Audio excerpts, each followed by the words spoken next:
Hi, I'm Paul Germain, and welcome to another session of Smart Boating. As you know, if you watched the show before, we cover a wide variety of topics, from man overboard to hurricane protection. And the general idea is to provide you with information that will help you make smarter decisions and have more fun on the water. Today's show is right up that alley. We're going to talk about boating basics, and joining me is a very knowledgeable guy in that area. His name is Officer Roger Thurlow. Officer? Morning, Paul. Welcome aboard, or maybe you should be telling me welcome aboard. Welcome aboard. Thank you. Got a really interesting show here today. A lot of boating basics I think will be very helpful to local boaters. But before we get into that, can you share a little bit about your background in law enforcement and time on the water? Sure thing, Paul. So I've been in law enforcement for quite a while, but since the early 90s, I came on with the State Environmental Police and had a full career with them. Oh, yeah. Always coastal enforcement, so I spent a lot of time out on the water. And then retired as the North Coastal Bureau Chief back in 2016, thereabouts. And from there, had an opportunity later on to start here with the Manchester Police Department with their harbor unit, and this is what I've been doing pretty much on a part-time basis. Beautiful, beautiful. Well, you've got just the right background for this particular show, so why don't we get right into it? Sure. Well, Roger, you know, boating, I love boating because it's so much fun. You get friends and family and good weather and all sorts of good things happening.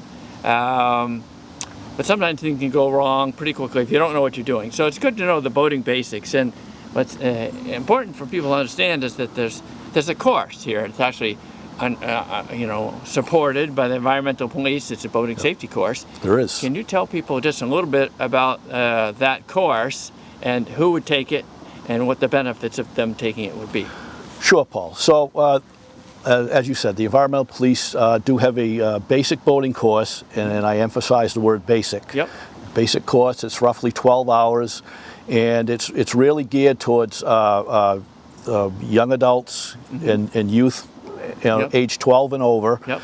They can take that course and at the completion get a certificate so that they have the ability to operate a vessel without direct adult supervision. Okay. And I recommend everybody take the course, even adults, if they haven't had the opportunity to do so already. Right.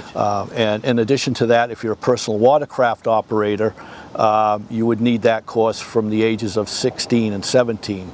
In Massachusetts, personal watercraft aren't allowed to be operated by persons under the age of 16, but again, that's a great introductory course. Yeah. And there's plenty of courses available. You can find them online. You can check in with your local harbor master. Sure. Excellent foundation, and we're just going to take a few snippets out of that course here today to emphasize. And one of the ones I thought we'd start with is something called the float plan. People that aren't on boats too much, they may not know what a float plan is. Yep. What is a float plan? Who's involved? And why is it valuable? So a float plan, it can be as formal as a document that's filled out prior to a person getting underway on their vessel. And a float plan is going to give a description of the vessel. It's going to give the information of the vessel and maybe all the persons on board, contact numbers, and it's going to be filed, generally it's filed with the person's family or friends close or somebody they close can depend contact. on. Absolutely. Right. And it can be as informal as just a phone call. Yes. Or you're leaving the house for the day and say, okay, I'm going fishing and this is where I'm going to go. Yep. And this is where we're going to be, and this is when we plan on being back. Yes. And again, that helps assist those of us that work out on the water to maybe locate overdue vessels or persons that a storm may have come up and we have to start looking for people. It gives us a great start when we get a phone call from somebody that says, hey, I'm waiting for so-and-so to come back. Right. We haven't seen them yet. Right.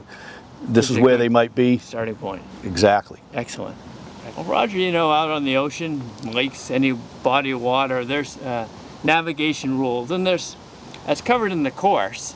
There's a wide variety of navigation rules, but what I thought we'd do today is just pick up 3 particular circumstances that people see a lot and explain what the rules are there. And the first one I wanted to look at was a bow to bow, when people meet in their boats. What's the rule there? So obviously it's on each operator to avoid collision, and to do that when you're in a head-on situation such as that is that as vessels approach, they should each turn to the right or turn to starboard. Okay. And by doing that, they'll each safely pass each other with hopefully plenty of room to spare. Right.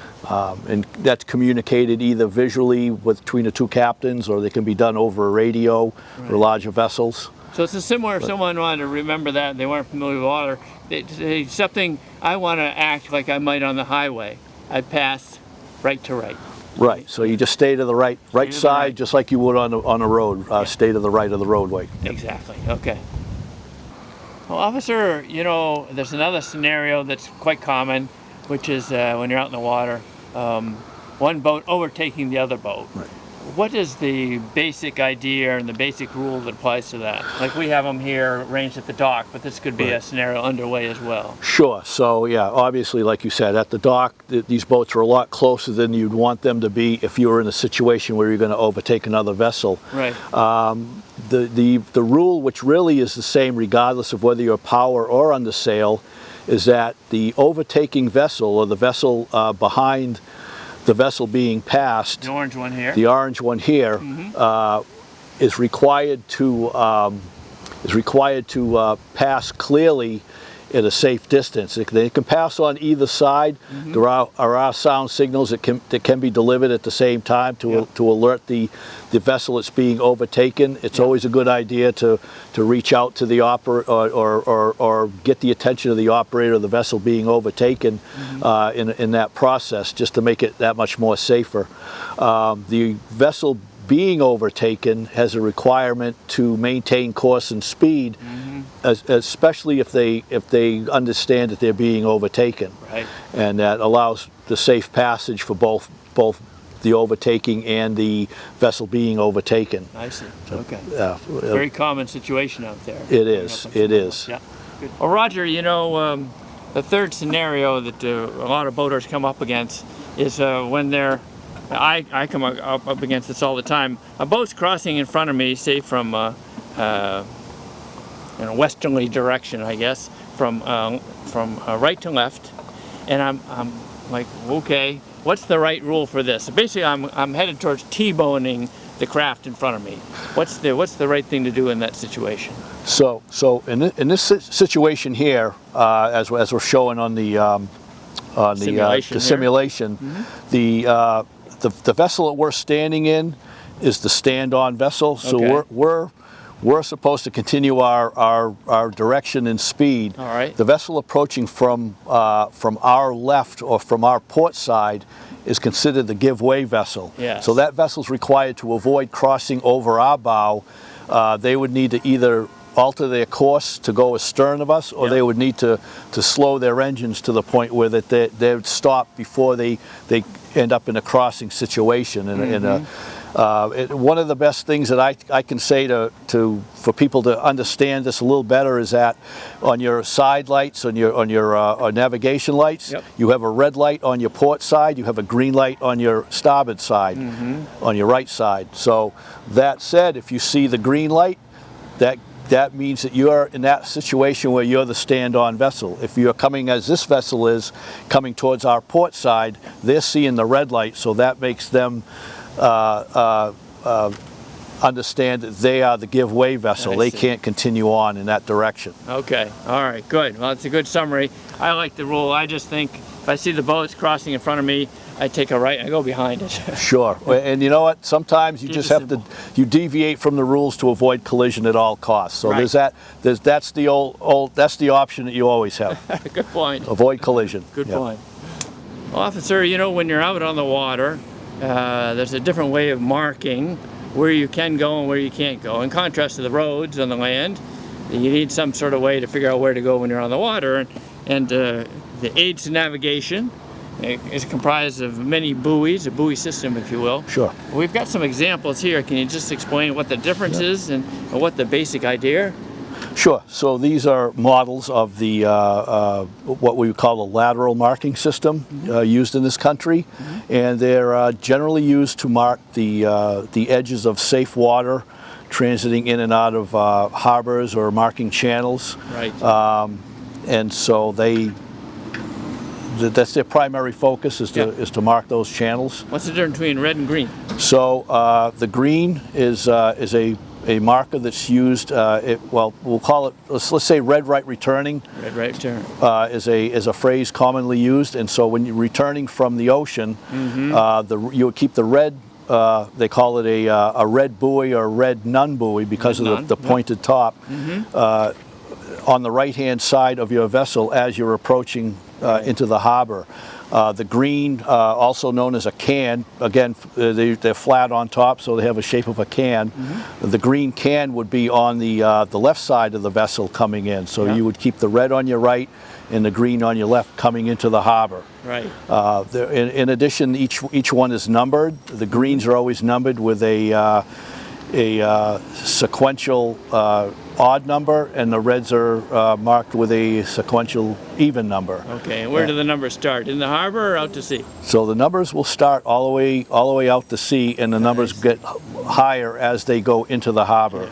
So the deeper into the harbor, the higher the numbers, and they're also found on the nautical charts, and a lot of the navigation systems that boats have now will also mark the buoys as well. Buoys, so you can reference those to see exactly where you are once you see these in the water. Yeah, so these are really important to know. Yes.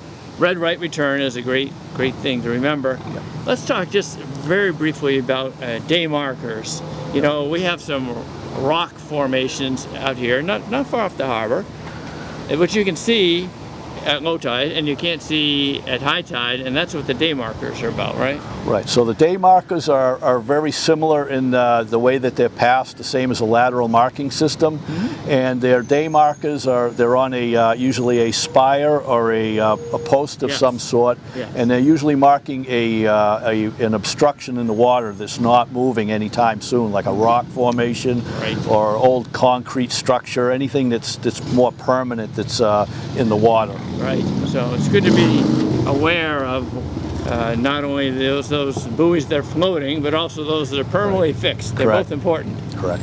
Well, Roger, you know, when you're out on a boat, you're in a moving situation, and sometimes you can have a calamity strike, like your motor might break down, and there, as pointed out in the course, is a real need for an anchor. Not only the anchor, but the correct type of anchor with the correct type of line. And you've got a couple anchors here. Can you explain what the difference is and what would be important when you're thinking about each one? Sure. So I guess I'll start with this one here. So this is a mushroom anchor. This anchor is probably the least efficient at holding any type of vessel with any size. Yeah. But if you're fishing in a small boat on a lake or something, right? So if you're fishing in a small boat, it's adequate to hold the vessel steady. More importantly, these are used in inflatables a lot because there's no sharp edges. They're going to get dropped in the bottom of the boat, and they're not going to be cutting the boat open or slicing the boat open. So they're very efficient for use in the small inflatables and the dinghies. Good point. How about this one? This is what they call a Danforth anchor, right? Correct. Yes. So it's got the flukes on it. Yeah. So the Danforth is a much heavier duty anchor. And they come in various sizes depending on the size of the vessel that you have. But the Danforth sets a lot differently, and those flukes will pull right into the bottom and the bottom right there. Right, and as that line pulls tight, it actually sets the anchor pretty good. Yeah. You got a chain on this one. Right. And you got line. Right. So all the anchors have a length of chain, and then line attached to the end of that chain. Very important to know that you have enough line on board the vessel for the body of water you're operating in. If you're in 100 feet of water and you have 50 feet of anchor line, that's not going to do you any good because the anchor's not even going to make it to the bottom. Right. And I know they talk a lot about scope. I need a bunch extra there, probably 5 to 7 times extra line. beyond the actual distance to the bottom, right? To give it Right. that holding power. Yes, exactly. Yeah, the anchor's not going to hold nearly as well if it's straight up and down in the water column. Right. Yeah. Yeah. And in coastal waters, you obviously have to keep in mind that the tides change and then the water depth changes with Yes. that tide. So Yeah. if you set an anchor and it's barely adequate at low tide, you may have a problem at high tide, depending on what the tide's doing that day. Well, officer, you know, in this neck of the woods, if you will, Manchester, Cape Ann, there's a lot of cut bridges. Like we can see one right here for a Manchester train. Up in Gloucester, you've got the train bridge there that goes up and down. You've got the one at Blyman Bridge. Yep. And what I've noticed is that a lot of them are almost a blind corner. They're Sure. like a 90-degree turn. And we've got some tools here that help you deal with that. Can you explain what they are and why they're important? Okay, so obviously the first thing you have here is your handheld VHF marine radio, Yep. which you can communicate with any of the bridges. They all monitor channel 13 Right. as their primary channel to function on. Yeah. You have channel 16 for any other emergency transmissions you need to make. And then you have a lot of different working channels that can be utilized too. Anybody that has a radio on board their vessel should take the time to learn which channels are used for which functions, because we don't want people using channel 16 to have an idle conversation. No. That's just for emergency use only. Right. And how this fits in here is that if you can't see what's coming down the river or from the other side of the bridge, you can call the bridge tender. Say, I'm Correct. coming out of the Annisquam towards the harbor. Yep. What have you got for a weight? What have you got for traffic? Yep. You can fill in Yep. that poor vision. Right. With Correct. the help of the bridge tender, right? It will. In fact, most bridge tenders will also give you the current depth or the current clearance Yes. for the bridge. Yes. So you may not even need an opening when you think you may. Right. I mean, they usually mark the bridges as well, but in addition to that, the bridge operator has a good knowledge of what he has for water underneath the bridge Yeah. and the Clearance. space clearance under the bridge. Yeah. So that's vital if you're trying to get through bridges. And then a simple horn can basically alert the people that you can't see that you're there, right? Sure. So if you're coming around one of these blind corners and Yeah. and you don't know what's around the corner, neither does another vessel coming in the other direction. Right. And if it's especially in these bridges, there's a lot of loss of space between the two sides. Yes. It's usually you can only get one vessel through at a time, especially if it's a larger vessel. Right. So you can give a horn signal to alert that other potential vessel that you're coming through, and if you hear horns coming in the other direction, You know there's something there. something there. Sure. Well, Roger, you know, a really important aspect of boating, of course, is keeping safe, and a basic element of that is a personal flotation device, or PFD. And they come in different assorted configurations, if you will. Sure. I thought we'd just talk briefly about the differences between them. This one here is a Type 1, right? Correct. So the Type 1 personal flotation device, PFD, is used primarily for any offshore vessel travel. Yep. A lot of the commercial boats carry these on board as a Coast Guard requirement. This PFD provides the best flotation standards for the various types. It's going to keep you up out of the water a little bit more. It's going to help keep your head turned up out of the water as well. Okay. And it's very similar in design to some of the other PFDs, Right. but it is the best for the PFDs that are available as far as providing flotation. Buoyancy, right? Buoyancy. Yeah. And Type 2 is very similar to that. I think, again, a lot of protection. Maybe doesn't hold your neck up so well out of the water. Sometimes people complain they're a little bulky. Absolutely. These are a little bit tough to get used to wearing. Yeah. But they do provide the buoyance that you need if you do end up in the water. They will keep you afloat. They're not as thick or as bulky as the Type 1, Okay. but they still are, somewhat restrictive when you're wearing them. Yes. But yes. better to have that than not. Right. Absolutely. Now we've got an unusual solution here. This is a coat. Correct. So this is a this is considered, they call it a float coat. This is a type 3 PFD, which is basically a vest type, but it has sleeves that makes it a coat. It's for warmer, or I'm sorry, cooler water. Cooler water. And cooler temperature wear. Yep. And it provides the same buoyancy as all the type 3 PFDs that are out there. Okay. All right. And this is a type 4. Quite frankly, I blanket my rear seat with those because they make nice seat cushions. Correct. And it makes them very convenient to deploy when you need them. Right. So the type 4 PFD, shaped like a seat cushion, as all these PFDs, it does say right on it that it's U.S. Coast Guard approved and what type PFD it is, which is a requirement. Okay. These are utilized if somebody falls overboard, and you have to keep these readily accessible like all the PFDs. Yeah. You can toss one into the water towards that person that went in the water. Right. If they're not wearing a PFD, at least they'll have this to grab. Oh, big, so that's big gonna help. Big help. Huge help. Yes. Yeah. Well, let's talk about the fourth type here that you and I are wearing. These are inflatables. Right. Some of them are automatic deployment, some of them are not. Right. What are the kind of the highlights of wearing one of these as opposed to one of these other types that we talked about? So the best thing about wearing these PFDs is that they're very comfortable.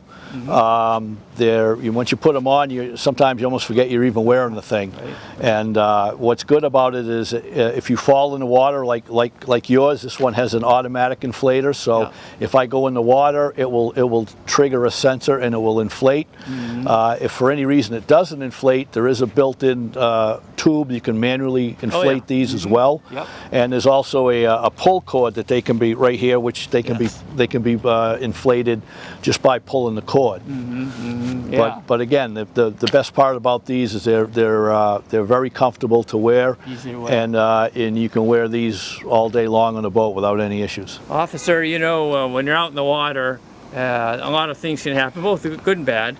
And unfortunately, one of them is a fire. And we're not under the same danger, I don't think, as we were years ago, where they had a lot of inboards, a lot of enclosed spaces, Right. get a spark, off it goes. A lot of outboards these days with a little less risk, but the fire extinguishers are still required. And can you explain in brief what the differences are and how you would activate it if you needed to? Sure.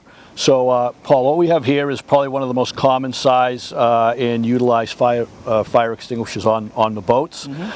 This is type B1 fire extinguisher, which tells you what type of fire it will put out, B meaning flammable liquids, and 1 being the actual size. It's a requirement on most medium-sized or small medium-sized motorboats that are utilized out there right now. Okay. It has directions on it that show you how to go ahead and engage the fire extinguisher. Right. But it's always good to know if you have one that you know how to use it ahead of time, because you may not have the time to read the instructions. Right. In a nutshell, how do you make this work? So on this fire extinguisher, the first thing you would do is you would hold the fire extinguisher. Okay. This pin right here, you would pull out. It would defeat the little plastic piece that holds the pin in. Yes. Once that's out, you're going to hold the fire extinguisher. You're going to put your thumb on the actual trigger of the fire extinguisher and push down. And you're going to aim it at the base of the flames. If you're about 6 feet away, that's probably a good distance for this type of fire extinguisher. And you're going to go ahead and just keep it on the flames until the base of the flames until they're extinguished, or the fire extinguisher is empty. And if you're lucky and have another one, you can use that. And you're going to hope for the best. Right. Well, that should take care of it. That should take care of most small fires on the boat. It's hard to believe, but getting close to time to wrap up the show today. We covered a lot of important points, and of course the whole show was based on taking highlights from the Environmental Police Safety Course. So we've talked about everything from float plans to anchors to PFDs, just a whole gamut of stuff. Right. Is there anything you'd like to add before we wrap up the show today? I think you pretty much hit on everything, but yeah, I would say that again, what something we had talked about at the beginning of the show was that it's really a good opportunity to take these safety courses that are available. Again, they're designed to get young boaters into the boating field with a certificate, but they're equally as important for adults. Yeah. We do foresee the time when the boating safety requirements, course requirements, will be for all boaters in Massachusetts, not just the kids. So again, it's a great stepping stone to start learning from, and I encourage everybody to participate if they can. Go ahead and sign up for a course. You can check in with a local harbor master, or you can check in with the environmental police. They all have sites that can lead you right towards the next course catalog and see what's available and go from there. Great. That's excellent. Well, thank you for joining me today. And thank you, Smart Boating viewers. If you'd like to look at another show or make a comment or give input, please visit us at www.smartboatingus.com. Thank you.